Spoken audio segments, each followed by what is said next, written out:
Welcome back to the Maritime Lemonade Stand. You read that title correctly. It is the final show in this season. The final show in this preseason, because it was never really a season, but the boat is ready, is what I'm trying to say. A few tiny jobs that need to be done, but got my little bike there on the bow. If you remember this summer, me looking like a hillbilly from Oklahoma, which sadly I kind of am, that collection is now down to one box, which I'll be fitting on the boat shortly. But yeah, the next show you see, we will be headed towards the Caribbean. I mean, it's going to take like 2 months to get there, but whatever. And it's just surreal. It's surreal to even talk about. You know, we've been through so much, and this show started, 3 months ago, but I've been here for a year and a half. So unbelievably excited. But I began to realize that I had spent a year and a half on and off here in North Carolina, and I really hadn't seen the darling of North Carolina, and that's the Outer Banks. So I decided to take advantage of gas being under $2, rented a little car, and decided to make a 2-3 day road trip out of it. Started up in a place called Corolla, which is basically at the very top of the Outer Banks. Kind of a perfect starting place out for our road trip. There was just the prettiest little lighthouse on, I think it's called Ocracoke Beach. And this is why you always take pictures and photos from different angles, especially when you're trying to host a travel show like this, because sometimes the lighthouse is closed, but you don't want to let people know that. But never mind, I mean, it's the off season. It's 10 days before Christmas. It's 71 degrees, so I can hardly complain.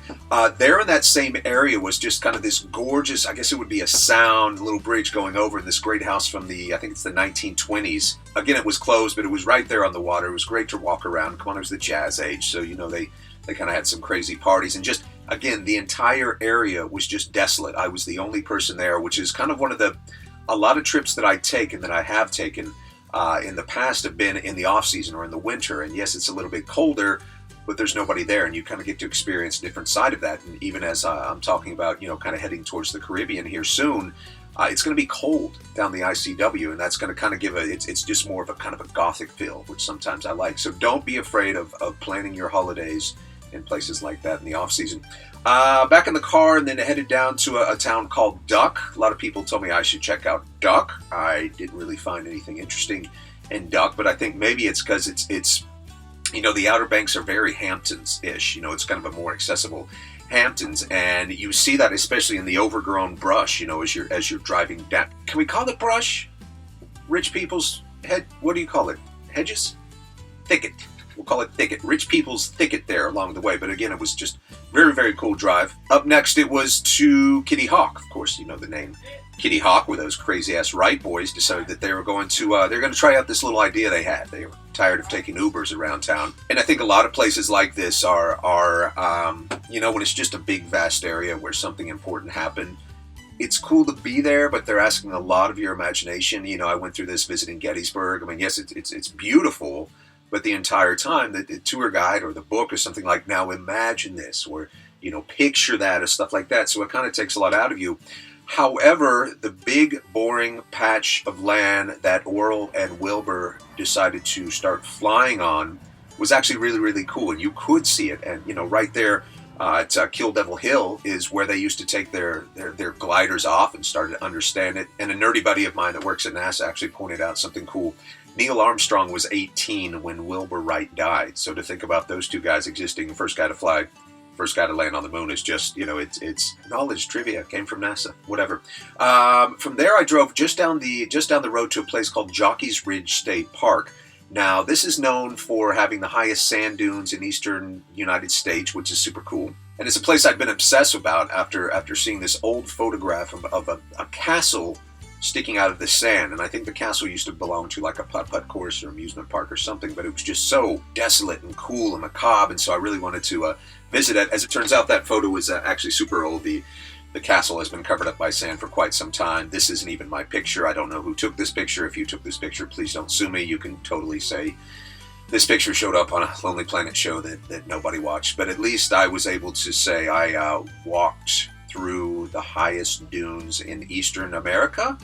So, tick.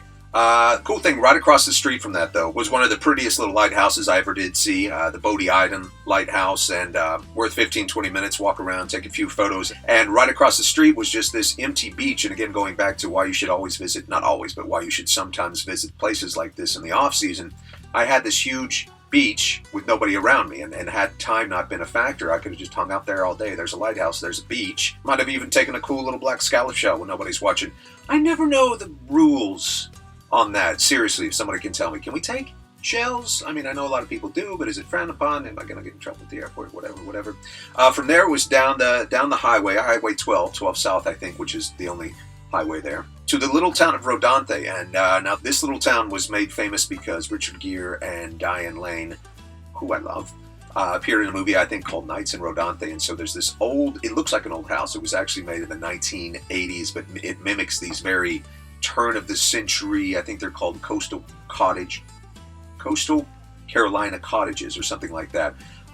Gorgeous house right there on the beach, and it kind of made history by being moved. The entire town kind of helped move this away from the ocean when it was getting battered. So well worth a picture. And if you're into ruin porn, I think is the correct terminology, right down the road from that, it looks like it was an old water park, racetrack, and amusement park, completely empty, run down.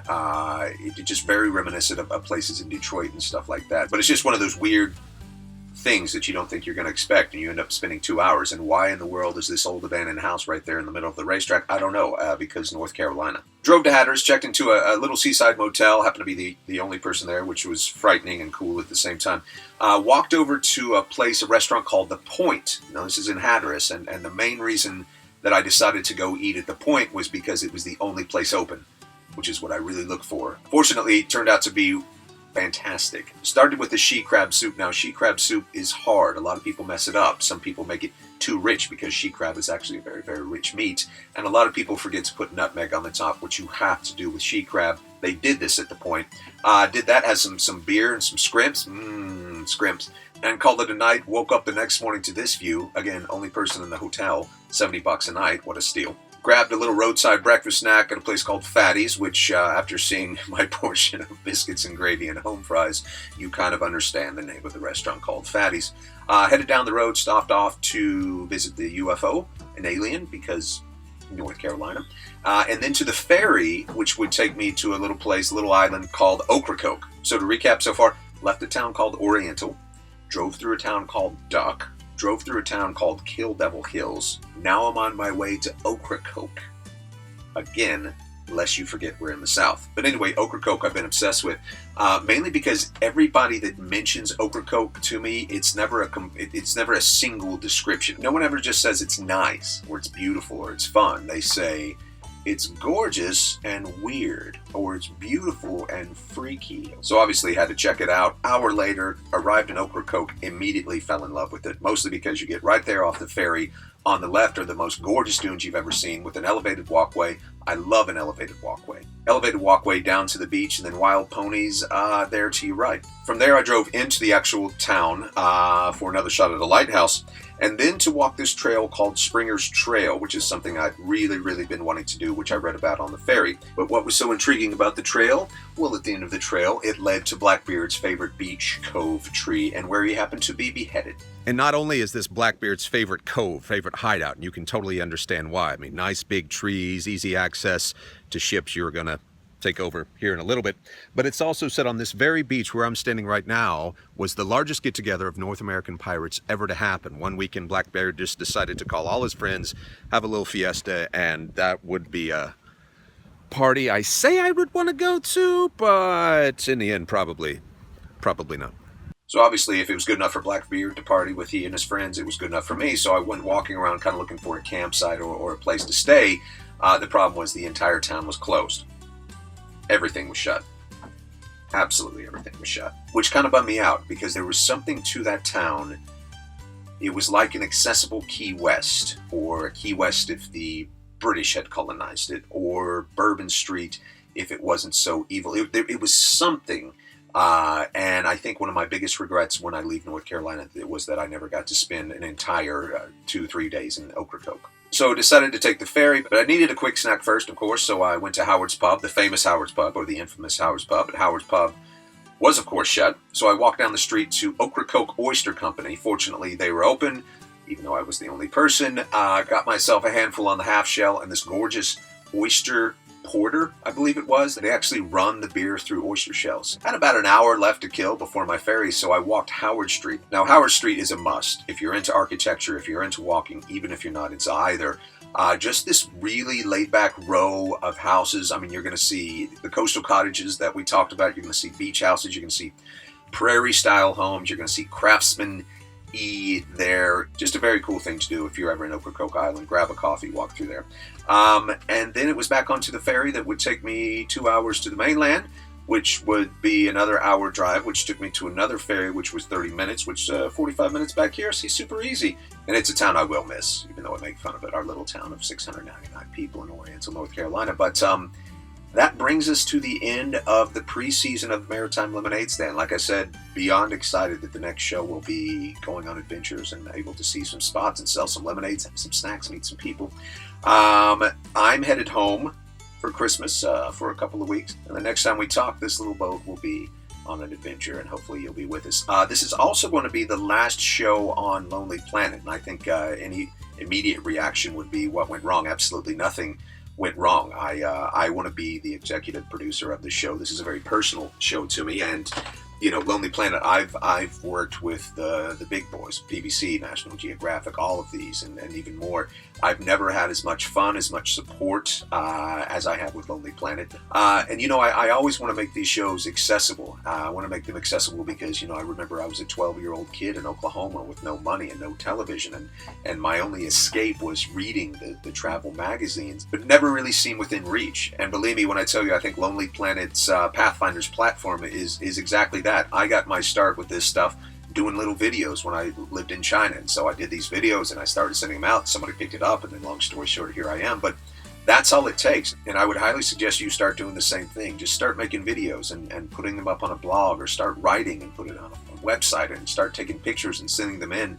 And adventures like this, and having somebody like Lonely Planet supporting that and giving you the platform for it, is incredibly within reach. The Maritime Lemonade Stand, like I said, will continue. I'll just be the producer. It will be on YouTube. But again, thanks to Lonely Planet, thanks to you, and most importantly, I hope this finds you happy, healthy, and in the happiest of holidays. See you soon.